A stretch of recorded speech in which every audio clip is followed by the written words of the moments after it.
الحمد لله رب العالمين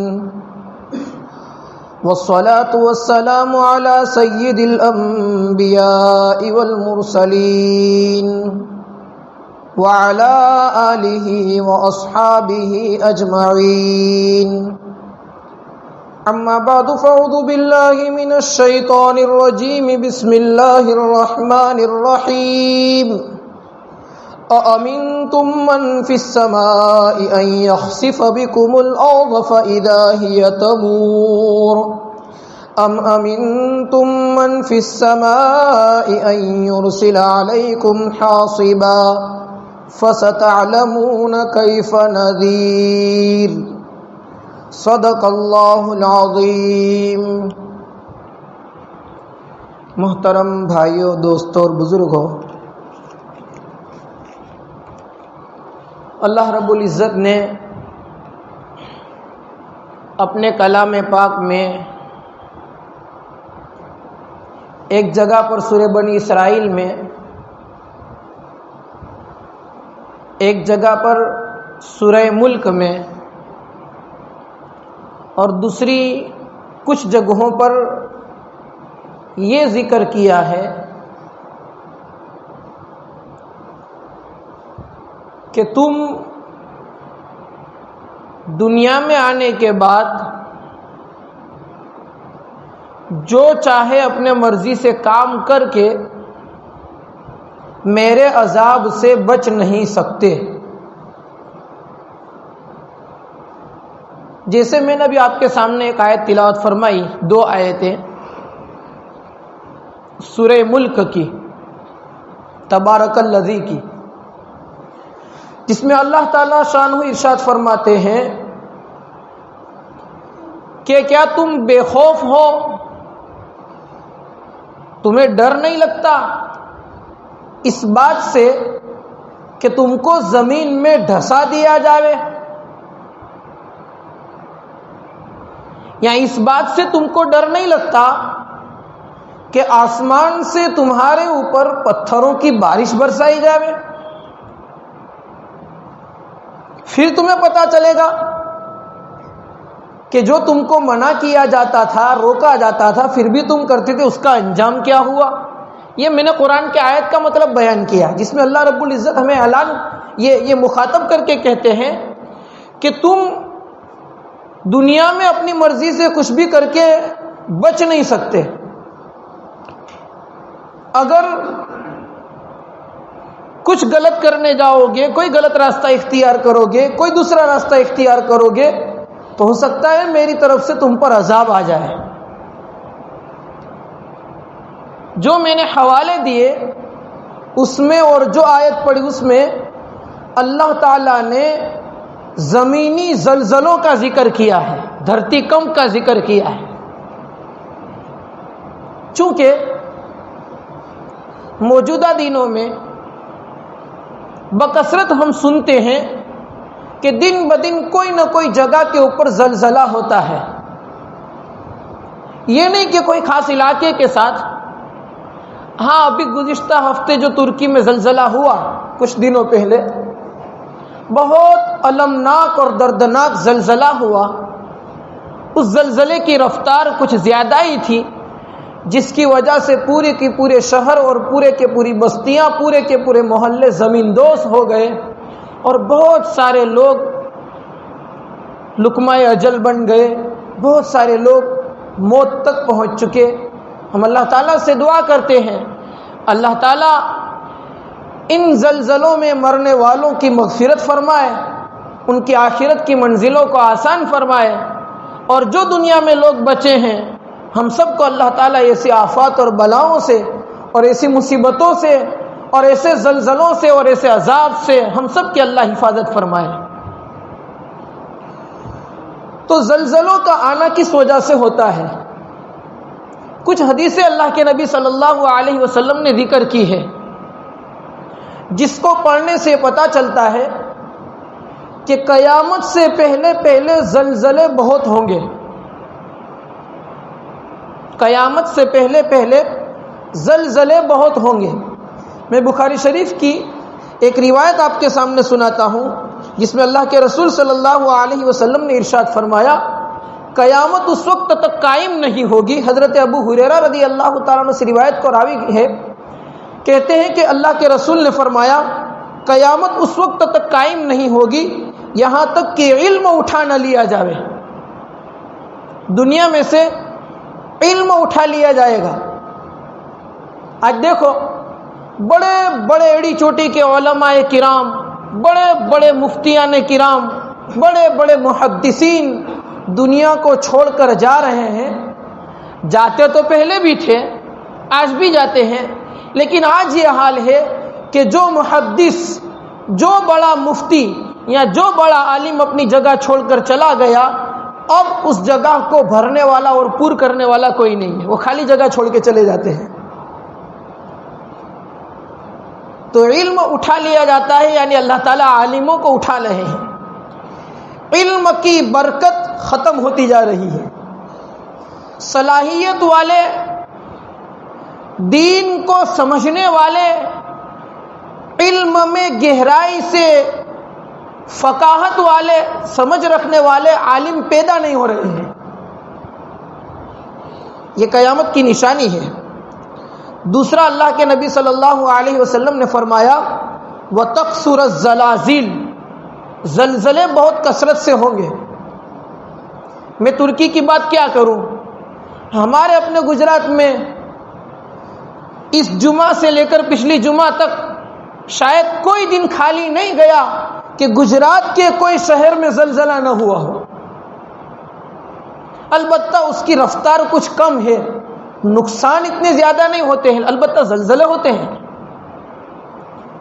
اور پورے سال کا حساب کرو تو روزانہ کہیں نہ کہیں جگہ کے اوپر زلزلہ ضرور آتا ہے. یہ قیامت کی نشانی ہے کہ پہلے زلزلے ہوں گے، اس کے بعد قیامت آئے گی. اور سب سے بڑا زلزلہ ہوگا وہ قیامت کا زلزلہ ہوگا. ان زلزلۃ الساعۃ لشیء عظیم یوم تدع کل ذات حمل حملها، کہ جس دن قیامت کا زلزلہ ایسا خطرناک ہوگا کہ ہر حمل والی عورت اپنے حمل کو گرا دے گی، اور ہر دودھ پلانے والی ماں اپنے دودھ پیتے بچے کو چھوڑ دے گی. اور وَتَرَى النَّاسَ سُكَارَىٰ، اللہ تعالیٰ فرماتے آپ دیکھو گے ایسا لگے گا کہ لوگ نشے کی حالت میں ادھر ادھر بھاگ رہے ہیں. وَمَا هُمْ بِسُكَارَىٰ، وہ نشہ نہیں ہوگا. وَلَكِنَّ عَذَابَ اللَّهِ لَشَدِيدٌ، لیکن وہ اللہ کا عذاب ہوگا جو ایک سخت طریقے سے ہمارے سامنے ہوگا. یہ اللہ تعالیٰ قرآن کے اندر قیامت کے زلزلے کو بیان کرتے ہیں، تو اس سے پہلے زلزلے ہوں گے. آگے اللہ کے رسول فرماتے ہیں وَيَتَقَارَبَ الزَّمَانُ، وقت بہت چھوٹا ہو جائے گا، برکتیں ختم ہو جائے گی وقت میں سے.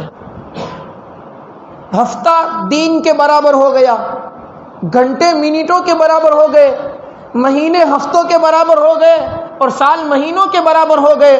بہت چھوٹی زندگی انسان لے کر کے دنیا میں آتا ہے اور بہت جلد دنیا کو چھوڑ کر کے چلا جا رہا ہے. یہ اللہ کے رسول نے فرمایا کہ یہ سب قیامت کی نشانیاں ہیں. وَتَظْهَرَ الْفِتَنُ، اللہ کے رسول فرماتے ہیں فتنے ظاہر ہوں گے.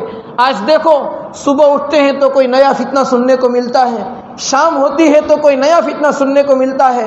مسلمان نوجوان، مسلمان مرد، مسلمان عورتیں، مسلمان بچیاں ان فتنوں کے اندر جا رہی ہیں اور اپنے ایمان سے ہاتھ دھو رہی ہیں. ایسے ایسے فتنے رونما ہوتے ہیں کہ علماء کی جماعت پریشان ہو جاتی ہے کہ ان فتنوں کو کیسے دبایا جائے، کیسے ختم کیا جائے، اور کیسی کیسی شکل میں فتنے کھڑے ہوتے ہیں. کبھی ہمارے اپنی برادری میں سے کوئی ایسا برا انسان کھڑا ہوتا ہے جو سارے لوگوں کو پریشان کر کے رکھ دیتا ہے. کبھی ہماری اپنی برادری کے اندر سے کوئی ایسی عورت کھڑی ہوتی ہے جو ساری برادری کو پریشان کر کے رکھ دیتی ہے، مساجد اور مدارس کو بدنام کر کے رکھ دیتے ہیں، اور اس طریقے سے نہ جانے کتنے فتنے ہو رہے ہیں. یہ سب اللہ کے رسول نے فرمایا کہ یہ فتنے قیامت سے پہلے پہلے بہت زیادہ ہوں گے. وَيَكْثُرَ الْحَرْجُ، اللہ کے رسول فرماتے ہیں کہ حرج زیادہ ہو جائے گا، یعنی قتل و قتال عام ہو جائے گا. معمولی معمولی باتوں کے اوپر لوگوں کو قتل کر دیا جائے گا. آج دیکھو کس طریقے سے لوگوں کو ختم کیا جا رہا ہے. میں نے کہیں پر بتایا تھا پاکستان کے اندر ایک مسجد میں دوران نماز ایک وسفوٹ ہوتا ہے اور قریباً 80 آدمی 90 آدمی ایک ساتھ میں موت کو پیاری کر لیتے ہیں. یہ سب کیا ہو رہا ہے؟ اس طریقے سے کہیں پر کیا ہو جاتا ہے، کہیں پر ایکسیڈنٹ ہو جاتا ہے اور کئی سو لوگ ایک ساتھ میں موت کو پیاری کر لیتے ہیں اور لقمہ اجل بن جاتے ہیں. یہ سب قیامت کی نشانیوں میں سے ہے. اور معمولی باتوں کے اوپر بڑے بڑے قتل و قتال ہو جاتے ہیں اور کئی لوگوں کو قتل کر دیا جاتا ہے. پھر اللہ کے رسول آگے فرماتے ہیں حتی یکثر فیکم المال فیفیض، پھر تمہارے اندر مال زیادہ ہو جائے گا، تمہارے پاس مال بہت زیادہ آ جائے گا. جو ہمارے بڑی عمر کے حضرات زندہ ہیں ان سے پوچھے کہ ہمارے پاس کیا تھا، ہماری برادری کے پاس کیا تھا؟ کیا کہیں مہینوں کا کھانا کسی کے پاس جمع رہتا تھا؟ کسی کے پاس پورے سال کا کھانا جمع رہتا تھا؟ پوچھے کتنی کپڑے کی جوڑی پہننے کو ہوا کرتی تھی، کتنے رہنے کو گھر ہوا کرتے تھے، اور جب گھر ہوتے تھے تو گھر کیسے ہوتے تھے؟ وہ گوبر کی اور مٹی کی گار کر کے گھر بنائے جاتے تھے اور ایک مٹکے کے اندر پانی بھر کے لوگ اس کے اندر غسل دیا کرتے تھے، غسل کیا کرتے تھے، اور ایک چھوٹے سے گھر کے اندر بہت بڑا خاندان رہتا تھا. یہ سب ختم ہو گیا. بانس اور لکڑی کی چھتیں ہوا کرتی تھی، یہ سب ختم ہو گیا. لوگوں کے پاس مال آ گیا اور جب مال بڑھا تو پھر فتنے بھی بڑھے، مال کی وجہ سے فضول خرچی بڑھی، گناہ بڑھے. اس طریقے سے لوگ ایک غلط راستے کے اوپر جا رہے ہیں اور اللہ کے نبی نے فرمایا ایسے ہی لوگ آگے بڑھتے جائیں گے اور قیامت ایسے ہی قریب آتی جائے گی. یہ میں نے بخاری شریف کی صرف ایک روایت سنائی ہے. حدیث شریف میں قیامت سے پہلے کی بہت زیادہ نشانیوں کو اللہ کے نبی نے بیان کیا ہے. کن کن باتوں کو میں آپ کے سامنے بیان کروں؟ حضرت حذیفہ ابن الیمان رضی اللہ تعالی عنہ فرماتے ہیں، حذیفہ ابن الیمان وہ صحابی ہے جو اللہ کے نبی کے رازداروں میں سے تھے. اللہ کے نبی کو جب کوئی راز کی بات بتانی ہو تو وہ حضرت حذیفہ کو بتاتے تھے. وہ حضرت حذیفہ کہتے ہیں مجھے میرے محبوب صلی اللہ علیہ وسلم نے 70 نشانیاں قیامت کی بتائی تھی، 70 گناہ ایسے بتائے تھے کہ جس کے بعد یہ فرمایا تھا کہ یہ 70 کام ہونے لگیں گے، الگ الگ لوگ الگ الگ طرح کے کام کرنے رہیں گے. اس کے بعد پھر کیا ہوگا؟ وہ روایت میں آپ کے سامنے کچھ باتیں آپ کے سامنے پیش کر رہا ہوں کہ وہ 70 کام کون سے ہوں گے. جس کے بعد اللہ کے نبی نے فرمایا کہ اگر ایسا ہونے لگے، وہ کام ہونے لگے تو تم لوگ سرخ آندھی کا، لال آندھی کا یعنی سخت ہوا، لال ہوا کا انتظار کرو، یعنی اللہ تعالیٰ کے عذاب کا انتظار کرو، زلزلوں کا انتظار کرو، زمین ڈھسا دی جائے گی اس کا انتظار کرو، تمہاری صورتیں بدل دی جائے گی اس کا انتظار کرو، آسمان سے پتھر برسنے لگیں گے اس کا انتظار کرو، یا کوئی اور عذاب اللہ تعالیٰ کی طرف سے آ جائے گا اس کا انتظار کرو. جب یہ کام ہونے لگے، وہ کون سے کام ہیں؟ ان کاموں میں سے کچھ باتوں کو ایک روایت کے اندر جمع کیا گیا ہے. وہ روایت میں آپ کے سامنے پیش کرتا ہوں. پہلے نمبر پر حضرت حذیفہ نے بتایا کہ اللہ کے رسول صلی اللہ علیہ وسلم نے فرمایا نمازیں غارت ہو جائے گی، نوافل نہیں، نمازیں ختم ہو جائے گی. آج دیکھو محلے کے اندر، شہروں کے اندر، بڑی سٹیوں کے اندر 5 وقت کی نماز تو دور کی بات ہے، جمعہ کی نماز پڑھنے کی بھی لوگوں کو فرصتیں نہیں ہیں. کہاں مسلمان پہنچ چکا ہے، کتنے لوگ نماز پڑھتے ہیں؟ تو اللہ کے رسول نے فرمایا نمازیں غارت ہونے لگے گی، بیاج اور سود عام ہو جائے گا. سود کے متعلق میں نے گزشتہ جمعہ سے پیوستہ جمعہ کو تفصیل کے ساتھ وہ باتیں بتائی تھی کہ کس طریقے سے سود ہمارے اندر آ رہا ہے اور ہمیں پتہ تک نہیں ہے. معمولی باتوں پر خونریزی ہو جائے گی، لوگ ایک دوسرے کو قتل کر دیں گے، قطع رحمی اور دشمنی ہو جائے گی، لوگ خاندان میں آپس میں ایک دوسرے سے بولتے نہیں ہوں گے، آپسی لڑائیاں اور جھگڑے ہو جائیں گے، ایک دوسرے آپس میں دشمن ہو جائیں گے، انصاف ختم ہو جائے گا، ظلم عام ہو جائے گا. آج دیکھو سمادھان کرنے والوں کو بلایا جاتا ہے سمادھان کرنے کے لیے، لیکن وہ سمادھان کرنے والے بہت کم ایسے ملتے ہیں کہ جو انصاف کے ساتھ سمادھان کرتے ہو. باقی جس نے بلایا ہے، جو ان کے رشتہ دار ہیں، انہی کی طرف جھکتا ہوا فیصلہ کرتے ہیں. ظلم اتنا بڑھ گیا کہ انصاف بولنا، انصاف کو سننا اور انصاف دیکھنا بہت کم ملتا ہے، بہت کم ملتا ہے. یہ اللہ کے نبی نے فرمایا کہ یہ سب گناہ ہونے لگیں گے. اس کے بعد پھر طلاقوں کی کثرت ہو جائے گی. آج دیکھو کیسی کیسی معمولی باتوں کے اوپر شوہر اپنی بیویوں کو طلاقیں دے دیتے ہیں، حالانکہ اللہ کے نبی صلی اللہ علیہ وسلم نے طریقے بتائے ہیں، اللہ تعالیٰ نے قرآن میں طریقے بتائے ہیں۔ میاں بیوی میں آپس میں نہ بنتی ہو تو پھر کچھ طریقے بتائے ہیں، پہلے یہ راستہ اختیار کرو، ان کا بستر الگ کر دو، نہیں مانتی ہے، اگر عورت نہیں سدھرتی ہے، وہی غلطی کے اوپر جمی ہوئی ہے، حکمم من اہلہ و حکمم من اہلہا، عورت کے خاندان میں سے کچھ انصاف کرنے والے دو آدمیوں کو، مرد کے خاندان میں سے دو آدمیوں کو بٹھا کر کے اس کے سامنے مسئلہ رکھا جائے، اور پھر جو سمجھ میں آئے جو انصاف کے ساتھ فیصلہ کرے، عورت کو سمجھائے، مرد کی بھول ہے تو مرد کو سمجھائے، اس طریقے سے گھر چلایا جائے، کوشش کی جائے، نہ یہ کہ ڈائریکٹ طلاق دی جائے۔ لیکن آج یہ طلاق کا گناہ بھی عام ہوتا جا رہا ہے، ناگہانی موت عام ہو جائے گی، کہیں کوئی ایکسیڈنٹ ہو گیا، کہیں کوئی آفت آ گئی، کہیں کوئی مصیبت ہو گئی، ہزاروں لوگ، کئی سو لوگ ایک ساتھ میں مرتے جا رہے ہیں، اچانک سے کیا ہوا، ہارٹ اٹیک آ گیا، کیا ہوا، چھت سے گر گیا، یہاں پر یہ لگ گیا، ایکسیڈنٹ ہو گیا، ان طریقے سے لوگوں کی موتیں کثرت سے ہو رہی ہے۔ آگے اللہ کے رسول فرماتے ہیں امیر اور وزیر بھی جھوٹے ہی پیدا ہوں گے، جس سے انصاف کی امیدیں رکھی جائے وہی جھوٹے ہوں گے۔ ہم سب جانتے ہیں کہ کتنے بڑے سردار، جو جتنا بڑا عہدیدار اور سردار ہے وہ اتنا ہی بڑا جھوٹا ہے اور وہ اتنا ہی بڑا ظالم ہے۔ اللہ کے نبی نے فرمایا ہے یہ بھی سردار اور حکمران ظالم پیدا ہوں گے۔ اب دیکھو، جو لوگ حکومت کے دفتروں میں بیٹھے ہیں، جو لوگ ویدھان سبھا اور لوک سبھا کے اندر، راجیہ سبھا کے اندر بیٹھے ہیں، ان کی ہسٹری کو اٹھا کر کے دیکھو، بہت کم لوگ آپ کو ایسے ملیں گے جن کے اوپر قتل و قتال کا گناہ اور مقدمہ کورٹ میں درج نہ ہو۔ ایسے ہی لوگوں کو، ظالموں کو حکمران بنایا جائے گا۔ پھر آگے اللہ کے نبی فرماتے ہیں باپ کو ذلیل کیا جائے گا، بیٹا اپنے باپ کو ذلیل کر رہا ہے، ماں کی نافرمانیاں کر رہا ہے، گانے والیوں کی عزتیں کی جا رہی ہوگی۔ اللہ کے نبی فرماتے ہیں گانے والوں کو عزت کی نظر سے دیکھا جا رہا ہوگا، گانے والیوں کو عزت سے دیکھا جا رہا ہوگا، موسیقی کے آلات سنبھال کر کے رکھے جائیں گے، موسیقی اور گانا سننے کے، گانے بجانے کے، گانے سننے کے، اور گانے والی عورتوں کو دیکھنے کے آلات، گانے والی عورتوں کو سننے کے آلات بہت زیادہ سنبھال کر کے رکھے جائیں گے۔ حدیث کے الفاظ پر غور کرو اور سنو، اللہ کے نبی فرماتے ہیں گانوں کے اسباب کو سنبھال کر کے رکھا جائے گا۔ آج دیکھو لوگ اپنی ٹوپی، اپنے پیسے کی پاکٹ اور اپنے چشمے اتنے سنبھال کر نہیں رکھتے جتنا موبائل سنبھال کر رکھتے ہیں۔ آپ نے فرمایا تھا، اللہ کے نبی نے اتنے سالوں پہلے، گانے کے اسباب کو سنبھال کر کے رکھا جائے گا۔ حدیث شریف میں جگہ جگہ اللہ کے نبی نے فرمایا لوگ اپنے گھروں میں کثرت سے زیادہ گانے والیوں کو رکھیں گے، قیامت سے پہلے ایسا ہوگا۔ آج دیکھو، جب جو شخص چاہے اپنے موبائل کے اندر جب بھی چاہے گانے والیوں کو نکال کر کے جس طریقے سے چاہے سن سکتا ہے۔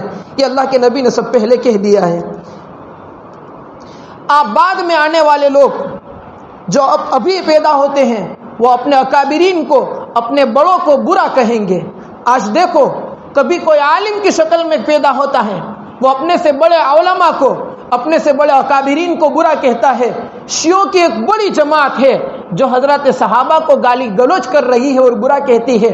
اللہ کے نبی فرماتے ہیں جب ایسے سارے کام ہونے لگے تو سرخ آندھی کا، زلزلوں کا انتظار کرو، آسمان سے پتھر برسائے جانے کا انتظار کرو۔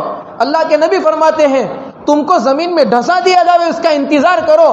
اور اللہ کے نبی آگے فرماتے ہیں تم لوگوں کو اوپر اللہ تعالیٰ کا اور کوئی عذاب آ جائے اس کا انتظار کرو۔